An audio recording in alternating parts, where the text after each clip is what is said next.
Meus meninos, estamos de volta.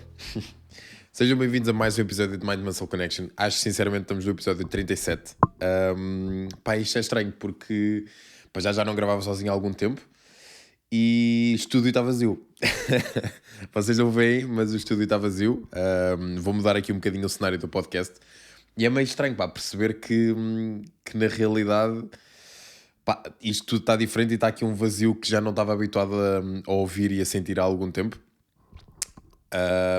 E até porque passa por aí talvez um bocadinho o objetivo de ter aqui as fotos de toda a malta que já cá passou, um bocadinho para tentar se calhar fugir esse vazio e tentar criar aqui toda a energia que cada convidado trouxe. E é giro agora olhar para as fotos todas que aqui temos, porque já tenho aqui algumas fotos e ainda faltam pôr aqui uma foto e a foto de hoje do podcast, a minha, aqui na parede. Mas é giro. O podcast vai sofrer aí meio uma reestruturação, para o lado positivo, acredito eu. Mesmo em termos de mudança de cenário, quero trazer aqui uma missão um bocadinho, ou quero mostrar a missão que eu cada vez mais tenho felizmente encontrado, e foi muito fixe perceber que o tempo que eu passei um bocadinho sem fazer podcast e a refletir novamente e etc. E eu sinto que às vezes preciso um bocadinho de mais tempo do que eu gostaria, porque como tenho tanto carinho pelo projeto, mas também como estive sempre, embora em algumas alturas estive com alguém que embarcasse comigo neste projeto durante determinado tempo, mas depois por alguma razão acabou por ser só eu sempre. Acabo pelas minhas dúvidas e pelo que eu quero que o podcast represente e qual é que seja a missão e etc. Acaba sempre por depender tudo do que eu penso, tudo das ideias que eu possa ter. E portanto isso tanto dá para o bom como dá para o mau, porque quando tenho ideias e quando elas acontecem e quando me sinto ok com elas, é tudo muito fixe. Mas quando tenho ideias e não fico 100% ok com elas, aí é que está o problema, porque como nunca tenho ninguém que dê tanta importância ao projeto, e nunca vou ter ninguém que dê tanta importância ao projeto como eu, obviamente, não é? Porque o projeto é meu e nasceu comigo, e é obviamente natural que mais ninguém sinta isto como eu sinto. Parece que como nunca tem a importância tão grande como para outros como tem para mim, a opinião dos outros é sempre demasiado ligeira, é sempre demasiado... ou seja, nunca tem o grau de importância que eu dou às cenas. E eu sei que muitas das vezes penso demasiado sobre as coisas mais mundanas e o podcast aqui... Não reconheço como isso porque sempre foi algo tão importante para mim, porque é aqui que eu mostro uma faceta diferente da que eu mostro em todos os outros sítios onde eu faço conteúdo, seja no canal principal, seja no meu Instagram, seja mesmo no dia-a-dia. Aqui é onde eu tenho a oportunidade de realmente ser aquele Francisco um bocadinho mais pensativo e aquele Francisco um bocadinho mais introspectivo. Aqui a única diferença é que eu estou a exteriorizar todos os meus pensamentos. E isso às vezes também é uma grande dificuldade porque obviamente conseguir pôr por palavras o que tu pensas é sempre um bocadinho estranho.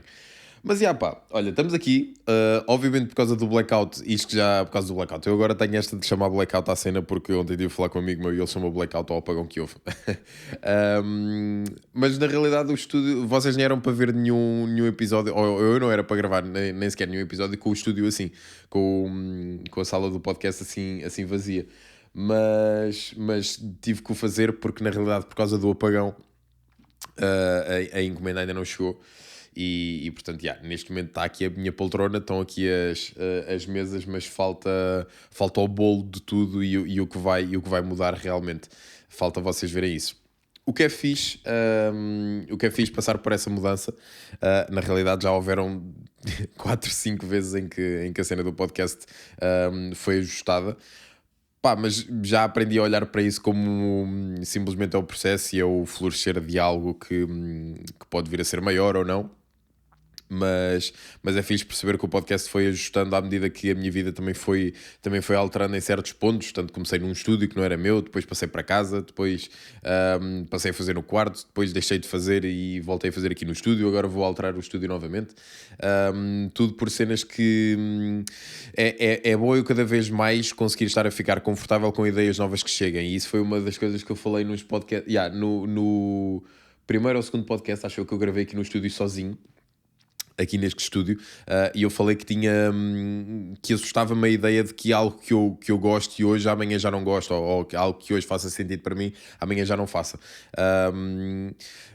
E noto que apesar disso continuar a ser uma ideia presente, estou cada vez mais confortável em perceber que isso é realmente o processo, isso é realmente algo natural, e aí é que acaba por surgir talvez a beleza, mas isto é tudo muito vago. De surgir a beleza nesse prisma, é claro que surge, ou claro que é fácil de dizer, mas perceber o porquê disso é que acho que tem sido o que eu mais me tenho tentado dedicar nos últimos tempos.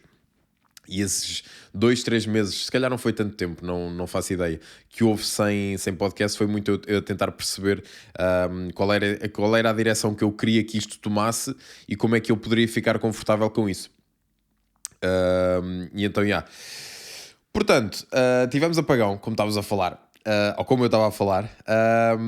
Pá, o apagão foi uma cena muito estranha e foi fixe por um lado perceber algumas cenas e perceber que, ok, de repente voltas a um mundo todo em que não existem propriamente distrações do mundo, ou melhor, ia dizer do mundo exterior, mas na realidade as únicas distrações que houveram foram as do mundo exterior na sua verdadeira essência, porque nós muitas das vezes caímos no erro de chamar o mundo exterior de todas as distrações que existem vindas de, neste caso, de um aparelho digital ou das redes sociais ou de tudo o que seja proveniente de eletricidade, que foi o que faltou.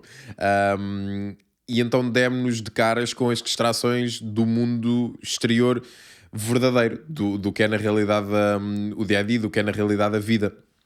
E foi estranho por um lado, e apesar de ter sido muito pouco tempo, foram algumas horas, todos nós de repente sermos confrontados com o que é a realidade pura e dura, que é o mundo sem as distrações fúteis do que é o Instagram, do que é um Facebook, do que são todas as redes sociais que nós hoje estamos tão ligados felizmente ou infelizmente, e passar a dar-nos conta que nós afinal não sabemos tão viver na sua plenitude como deveríamos, acho eu que é como deveríamos. E eu contra mim falo, obviamente, porque hoje em dia todo o meu trabalho depende do que é um telemóvel, depende do que é as redes sociais, seja bom ou seja mau. Então foi estranho por um lado, mas também me tentei abrir um bocadinho a esse desafio, embora não tenha tido muito tempo, porque obviamente o stress todo que foi, e até porque não sabia onde estavam, neste caso, os meus entes queridos, tanto os meus pais como o meu irmão. Portanto, muito do tempo que houve de apagão foi, obviamente, com esta preocupação, e não houve tempo para, ok, está tudo controlado, ou tudo o que é mais importante está controlado, vamos tentar agora abraçar este desafio, que é realmente poder voltar a olhar para a vida de uma maneira um bocadinho mais crua ou mais pura, sem as distrações propriamente ditas. Portanto, não houve bem tempo para isso. Mas deu ao menos para começar a fazer este tipo de reflexão, apesar de ser algo que não fomos nós que controlámos e não fomos nós que nos propusemos a isso. E isso obviamente é assustador, porque obviamente tem que existir aqui uma parte política por trás de tudo o que aconteceu. Mas faz talvez voltar a olhar para a parte de porque é que nós não somos capazes de fazer isto mais vezes de maneira, ou seja, no ponto em que a vontade de o fazer parta de nós e não sejamos obrigados a fazê-lo, porque nós naquele ponto fomos obrigados a fazer com que o tempo passasse de uma maneira em que tivemos que voltar a perder tempo a pensar sobre outras coisas ou a entretermos de maneiras diferentes, e de maneira a que entretermos com coisas que partiram de nós, não partiram de algo que tu viste no Instagram, não partiram de algo que tu viste no TikTok, não partiram de uma chamada de alguém que te ligou, não, partiram de o que pessoas fizeram naquele dia em que não haveria mais nenhuma coisa para fazer, ou não haveria nenhum estímulo externo, partiu simplesmente da vontade própria. E isso é algo que às vezes, que se olharmos e refletirmos, acaba por ser tão bonito e tão especial, mas por outro lado também tão triste, por sabermos que isso já está tão longe, que isso já é algo tão longínquo ao ponto de até se tornar assustador quando volta a acontecer. O nós estarmos dependentes da nossa vontade própria, hoje em dia passou a ser algo meio subjetivo e meio estranho, porque nós já não estamos habituados a fazer algo simplesmente porque nós queremos. Nós estamos a fazer algo, nós estamos habituados a fazer algo para não fazer com que o outro o ache estranho. E isso é sem dúvida alguma, muito possivelmente, acredito eu, a morte do artista, no sentido em que o que é realmente a plenitude da vida, o que é realmente o ponto onde tu te dás por satisfeito e por feliz. acredito que seja quando tu descobres a maneira de tu te sentires confortável com o que tu queres fazer e não sentires confortável quando o outro não te acha estranho. Porque o outro vai-te sempre achar estranho se tu fores realmente a fazer as coisas para a tua vontade e para a tua felicidade. Porque se o outro não sabe o que é a felicidade dele, ele vai sempre achar estranho alguém que faça para proveito próprio. Mas lá está, a partir do momento em que nós deixamos que a estranheza do outro faça-nos sentir a nós estranhos connosco mesmos, aí é que tu acabas por deixar muito do que é aquele verdadeiro sentido de presença na vida de lado. E é estranho pensar que nós todos falamos que o nosso objetivo, ou muitos de nós falamos que o nosso objetivo de vida é sentirmos o presente e estarmos realmente a vivenciar e a conseguir aproveitar o momento. E quando tu te das conta de que o podes fazer e de que é a tua única opção, assusta, que foi o que aconteceu ali e foi o que aconteceu, por exemplo, nos primeiros tempos de quarentena. Obviamente que na quarentena nós sabemos todos que estávamos a passar por um momento trágico e eu estou-me a rir, mas não tem piada nenhuma pela parte de, obviamente, doenças e milhões de mortes e etc, etc. E todas as razões, mais uma vez, políticas que houveram por trás, possivelmente, do que aconteceu. Mas quando tu te das conta de que tens hipótese de aproveitar o presente e de aproveitar o dia por ti e só por ti, isso assusta, porque nós já não o sabemos fazer. Portanto, nós estamos tão dependentes de que a nossa vida depende do que tu vês nas redes sociais e do que tu vês no mundo da internet, porque se de repente houver algo pelo Instagram que diz que um hábito teu é estranho, tu muito mais facilmente vais deixar de ter esse hábito porque viste isso no Instagram ou viste outra pessoa a dizer, e essa pessoa até pode não saber que tu fazes esse hábito, e tu mais rapidamente deixas de fazer esse mesmo hábito de forma repetida porque outro disse, mais do que por tu achares que é negativo ou positivo para a pessoa que tu és. E isto é, acredito eu, uma pequena reflexão que nós podemos tirar do que aconteceu nesse dia do apagão. E pronto, e na verdade isto foi algo com o qual eu também me deparei, obviamente, porque de repente dei por mim, cheguei a casa e ok, e agora? Porque mesmo que tu queiras fazer algo, nós estamos tão habituados a fazer algo a partir de um dispositivo ou a partir de uma outra coisa que não depende de nós, que depende do estado do mundo, que quando só queremos fazer algo por nós e que dependa de nós e unicamente de nós, não existe. É difícil para nós conseguirmos tal, vou para casa escrever, ou vou para casa ler, ou vou para casa e vou dar uma volta a algum lado porque quero e não preciso de mais nada para o fazer. Isso nunca acontece, já não o conseguimos, já não conseguimos fazer disso a nossa naturalidade. E olhando para os nossos antepassados, isso era a naturalidade, obviamente. E isso se calhar nem é bem culpa nossa, porque foi a evolução dos tempos, nós também nos entregámos a ela, mas também se calhar não tínhamos escolha, se calhar nunca tivemos escolha, ou pelo menos a minha geração certamente já não a teve. Para o bom e para o mau, obviamente que nós, quando atingimos uma idade em que começas a conseguir ser, ou consegues começar a estruturar o pensamento de uma maneira um bocadinho mais racional e mais sensata, obviamente, em princípio, ganhas poder de escolha, porque se conseguires ir trabalhando o teu espírito crítico ao mesmo tempo, ganhas poder de escolha no sentido de será que isto é a melhor coisa para ti ou não, ou será que eu gosto mesmo de estar a fazer isto? E nesse aspecto foi isso que aconteceu.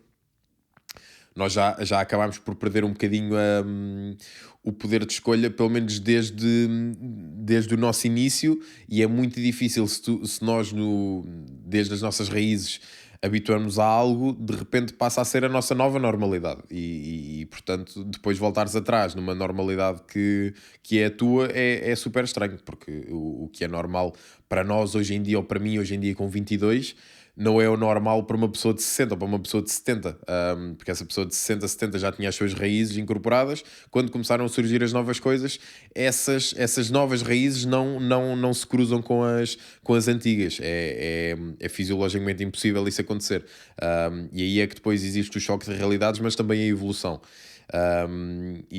Portanto é muito desse aspecto do apagão. Pronto, olha, trouxe-nos estas coisas.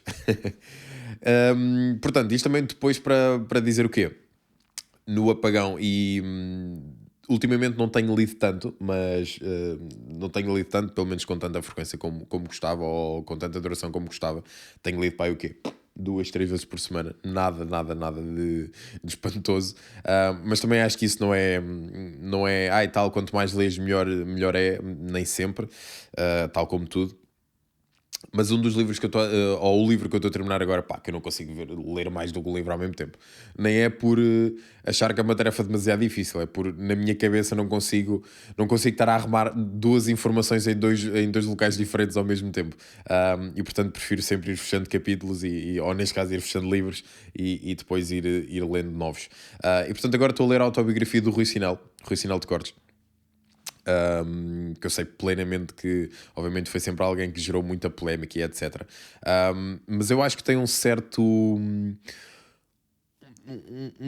uma certa vantagem em nós conseguirmos perceber mesmo o lado de pessoas que se calhar a priori nós não gostemos tanto, e o Rui Sinal nunca foi uma pessoa que eu não gostasse. Sempre foi alguém que até me fascinou pela facilidade que tem, não só em abrir-se relativamente a temas que são relativamente sensíveis para a população geral, e isso acho que é uma ginástica muito louvável e um jogo de cintura que eu gostaria muito de alcançar um dia. E também perceber os porquês, porque mesmo para pessoas que possam ser más na sua plenitude, acho que é sempre muito interessante e muito vantajoso. Não digo que seja desculpável percebendo os porquês, mas eu acho que é sempre muito vantajoso nós percebermos o porquê daquela pessoa, quais são as motivações daquela pessoa, tanto para o bem como para o mal. E mesmo que uma pessoa que seja má ou que tenha feito atos de maldade, acho que é sempre vantajoso na mesma nós conseguirmos perceber os porquês dessa mesma pessoa, ou o porquê dessa pessoa ter feito o que fez, ou agir como age, ou pensar o que pensa. E com o Rui Sinal foi um bocadinho isso. Apesar de eu nunca lhe ter guardado qualquer tipo de, sei lá, de mágoa, no sentido dele alguma vez ter feito algo com que eu não me identifico, porque mesmo as pessoas de quem eu gosto fazem coisas com que eu não me identifico, acho que isso é o normal. Mas eu acho que a dificuldade está em depois, mesmo nessas pessoas que nós se calhar temos mais facilidade em não gostar, admitir que essas pessoas mesmo assim às vezes fazem alguma coisa de bom, ou que nós até gostávamos de ter sido nós a fazer.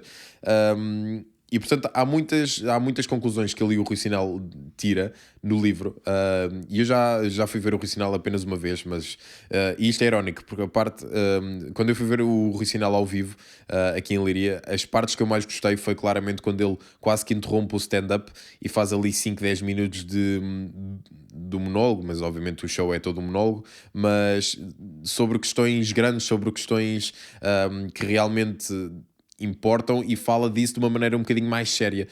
E percebemos que ele é alguém mesmo muito inteligente, no sentido em que perdeu tempo a debater ali sobre ideias, a tirar conclusões, a conseguir chegar a pontos que podem não ser tão comuns, e por isso é que às vezes chocam um bocadinho mais, e por isso é que às vezes magoam um bocadinho mais, por nós até sabermos que aquilo é uma verdade, mas é uma verdade que dói um bocadinho. E isso também foi o que me fascinou nele, foi o que me fez depois chegar ao final e comprar o livro, porque é uma pessoa que realmente tem que ter algum bom espírito um bom espírito pensante, um bom espírito filosófico até, para conseguir chegar ali a pontos que muitas das pessoas não têm coragem até. E não é por tu teres coragem de fazer alguma coisa que até pode ser má que te torna melhor ou pior. Antes pelo contrário, porque tu podes ter a coragem de fazer algo muito algo hediondo, algo muito mau, e não é isso que te vai tornar uma pessoa melhor, vai simplesmente tornar uma pessoa mais corajosa. E isso continua a ser louvável. Mais coragem, acho que continua sempre a ser louvável, continua sempre a ser vantajoso. E portanto, eu acho que ele é claramente uma das pessoas que nós conseguimos olhar e perceber que, ok, pode não ser a pessoa que mais pessoas se podem orgulhar de dizer que gostam ou não, porque depois acarreta sempre aquele julgamento. E isso é algo que nós temos que ter muito em consciência hoje em dia, que mesmo que nós digamos que não gostamos ou gostamos de algo, a pessoa não te vai julgar a ti, ou melhor, a pessoa não te vai julgar por tu, pelo porquê de tu gostares daquela pessoa, vai-te simplesmente julgar pelo que a pessoa ou pelo algo que tu gostas representa. Se eu chegar ao pé de alguém hoje em dia e disser que o Rui Sinal de Cortes, por exemplo, é o meu comediante preferido, não é, mas se fosse, a pessoa não me vai julgar a mim porquê de eu gostar do Rui Sinel de Cordes enquanto comediante. Não, vai-me julgar a mim por causa do Rui Sinel, pela pessoa que o Rui Sinel é. E isso é algo que depois deixa-me a mim muito limitado, ou deixa a pessoa que eu sou muito limitada. Ou seja, coloca-me logo ali entre... baliza-me, baliza a pessoa que eu sou logo de uma maneira que muito possivelmente até não é justa, porque para tu me representares enquanto simplesmente o que o Rui Sinel também é, para já, eu próprio teria que conhecer o Rui Sinel de cima a baixo e a 100%, coisa que ninguém conhece. Ninguém conhece ninguém a 100%. Há sempre uma parte de nós que escondemos. Há sempre uma percentagem científica que nós escondemos. E não só essa pessoa não se deu ao trabalho de perceber o porquê de haver coisas que eu gosto nessa pessoa, que neste caso seria o Rui Sinel, que é o que nós estamos a falar. E pronto, pá, isto é... nem sei bem se isto fez sentido ou não. Vocês já sabem que isto também é sempre o problema dos podcasts sozinho, é que como fico preso aqui e deixo-me só ir para onde é que eu estou a pensar, nunca sei bem se isto é bom ou não. Pá, queria-te fechar aqui com um tema. Nem sei bem quanto tempo é que temos. Ia bem, já temos 20 minutos, para isto é possível. Incrível. Queria fechar aqui com um tema. Eu acho que ainda não puxei para aqui. Não, porque também o podcast que eu gravei sozinho já foi há muito. Pá, o desafio do último ano foi claramente... Não foi o desafio, mas algo que eu me autopropus foi claramente começar a fazer cada vez mais coisas sozinho. E digo coisas sozinho, coisas numa escala grande até. Digo ir passar férias sozinho, digo ir passar a ver mais concertos sozinho, fora, noutros sítios, etc. Ir jantar ou almoçar sozinho. Pá, que isso para mim era crazy, era um conceito completamente louco. Louco no sentido de não ser estúpido, mas ser algo que eu tinha vontade de um dia conseguir fazê-lo e sentia que nunca o conseguia fazer. E a minha primeira sensação, e isto é irónico até, porque a primeira coisa que eu fiz sozinho de sempre foi ir ver um concerto ano passado a um festival, e foi a segunda vez que eu fui a um festival. E fui vê-lo sozinho. Pá, e foi na boa, tipo, dos melhores concertos da minha vida. E foi das melhores noites da minha vida, porque vi ali três artistas que eram os meus preferidos e que nunca tinha visto e que nem sequer davam propósitos de ir. Portanto, parece que o universo se juntou ali todo para criar as condições ideais. Mas parece que ultimamente, nos últimos que eu tenho-me forçado a ir, porque isso é uma coisa fixe que eu acho que tenho, que é mesmo que me pareça que não me vou sentir assim tão bem à primeira, como sei que esse sentimento é sempre normal, de tal, vou ali sozinho, epá, mas não me apetece porque vou estar sozinho, e esse sentimento vai sempre surgir, acho eu, pelo menos por enquanto. Pá, eu forço-me sempre a ir, na mesma. Mesmo que sinta que não... que preferia ficar em casa, ou preferia fazer outra cena, ou preferia chamar alguém para... Pá, se a cena não surgiu ir com alguém ou acontecer de outra maneira, tipo, vou-me forçar a ir na mesma. Porque quero-me obrigar a fazer esse aprendizado, ou pelo menos a refletir sobre isso. Mas das últimas coisas todas grandes desse género que eu fiz, pá, estou sempre com uma sensação de que está-me toda a gente, tipo, a olhar para mim e a achar, tipo, man, este gajo é ganda estúpido de estar aqui sozinho, o que é que ele está aqui a fazer? E isto é obviamente uma autossabotagem, como é óbvio, né? Ninguém está-se toda a gente a cagar para mim, aliás, está-se toda a gente a cagar para toda a gente e ninguém está sequer preocupado, ou ninguém se está a perguntar sequer se eu fui sozinho, se fui acompanhado. Mas isto para dizer a parte de... Eu acho que tenho tido cada vez mais tenho estado demasiado consciente no presente. Não sei se isso é uma cena fixe. Eu acho que estar demasiado consciente é um bocadinho depois contraproducente. Porque eu acho que o segredo está ali em tentar encontrar o equilíbrio. Obviamente, mesmo não... Porque ficando demasiado consciente vai ser muito limitador, vai-me prender demasiado, porque fico demasiado ciente de tudo o que é que está a acontecer, ou de tudo o que os outros possam estar a pensar, e crio demasiado cenários hipotéticos na minha cabeça que depois me prendem, ou que depois nos prendem. E então ainda não percebi bem qual é a razão por detrás de estar cada vez mais consciente disso, até porque se a minha primeira experiência a fazer algo sozinho foi tão vantajosa, eu pensei que a partir daí, ok, agora eu vou sempre querer fazer algo sozinho, porque o fazer algo sozinho vai-me fazer relembrar daquela sensação que tive a primeira vez. Mas não, parece que agora sempre que vou para fazer algo sozinho, ou vou a algum concerto, ou vou jantar ou almoçar fora, ou vou de férias para algum lado em que o faça sozinho, parece que essa ideia é a primeira a estar presente.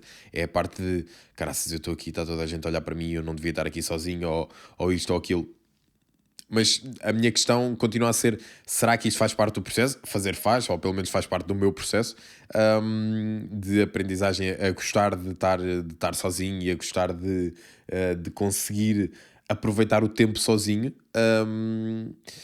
Mas também, se calhar, por outro lado, pá, eu tenho pensado cada vez mais sobre isto, que eu acredito muito que nós, seres humanos, somos sempre melhores em relação. Somos sempre melhores em relação, atenção, não é tipo uma relação amorosa ou uma relação de namorado-namorado ou de casado, ou sei lá, de partilhar algo com uma pessoa. Mas digo mesmo de relações, de amizades, de simplesmente relações sociais. Portanto, quando eu me dou no momento em que não, essa relação não existe, eu acho sempre que quase que estou a perder tempo, mas eu sinto que estou a perder tempo porque parece que ainda não consigo ver a real vantagem de estar a tentar fazer algo sozinho. Porque eu ainda não percebo o objetivo de porque é que eu tenho que aprender a estar sozinho, ou porque é que é bom tu aprenderes a estar sozinho. Porque no fundo o mundo vai ter sempre outras pessoas. Portanto, qual é a vantagem de eu ter que aprender a estar sozinho? E atenção, eu não tenho que aprender a estar sozinho, mas existe claramente aí uma vantagem que eu ainda não consegui desbastar, ou ainda não consegui realmente escavar até ao cerne da questão. Porque parece que, para além de sentir aquela pica de eu consegui estar aqui sozinho e consegui aproveitar, mas o que é realmente aproveitar enquanto estás sozinho? Porque eu às vezes penso, em qualquer momento que eu esteja sozinho e que esteja com esta sensação de estar demasiado consciente do presente ou do momento, ao ponto em que não o consigo aproveitar, penso sempre que, cara, se eu estivesse aqui com aquela pessoa, acho que me iria divertir mais. Ou se eu estivesse aqui com outra pessoa, acho que me iria divertir mais. Mas se calhar, muito possivelmente, é simplesmente pela parte de ser mais fácil tu introduzir-te na manada ou no grupo se estiveres com alguém. E se estiveres sozinho é muito mais difícil isso acontecer. E muito possivelmente, se tu te conseguires colocar sozinho dentro de um grupo e seres aceito por esse grupo, apesar de isso não ter que ser do que depende a tua alegria ou a tua alegria interna, vai-te dar muito mais ferramentas se tu conseguires fazer sozinho do que se dependeres de alguém. Se calhar pode ser por aí. Pá, não sei, isto é... Pá, são cenas que eu ainda tenho que bater muito. Mas independentemente disso, acho que vou ficando feliz de estar a colecionar memórias e experiências e pelo menos ideias sobre o que é fazer cenas sozinho, sendo esse agora o tema que estamos a falar. Porque apesar de tudo, isto são, pelo menos dessas experiências, trago sempre novas ideias ou novas questões que pensar. Não é que propriamente essas questões me tragam felicidade, ou pelo menos tragam mais dúvidas, mas se calhar mais dúvidas mete-me mais próximo do que seria uma plenitude em termos intelectuais, digo eu. Portanto, olha, maltinha, temos aí meia horinha. Não sei quem é que ouviu, não sei quem é que não ouviu. Não faço ideia se isto fez algum tipo de sentido, se não fez. Acho que isto foi o episódio 37 ou 38. Pá, não sei, foi 37 ou 38, maltinha. Espero que vocês tenham curtido. Eu curto sempre de gravar sozinho, já tinha saudades disto. Esperemos que no próximo episódio já vos consiga trazer um novo cenário. Pá, eu acho que sim. IKEA, bora, despachem-se, come on. E é isto, meus meninos. Vemos para a semana. Espero que vocês tenham curtido. Se curtiram, deixem o vosso like, comentem, partilhem se assim o quiserem. Sigam no Spotify, têm as parcerias todas, está tudo na descrição ou no meu Instagram, já sabem. Vemos para a semana. Obrigado por estarem aí. Obrigado.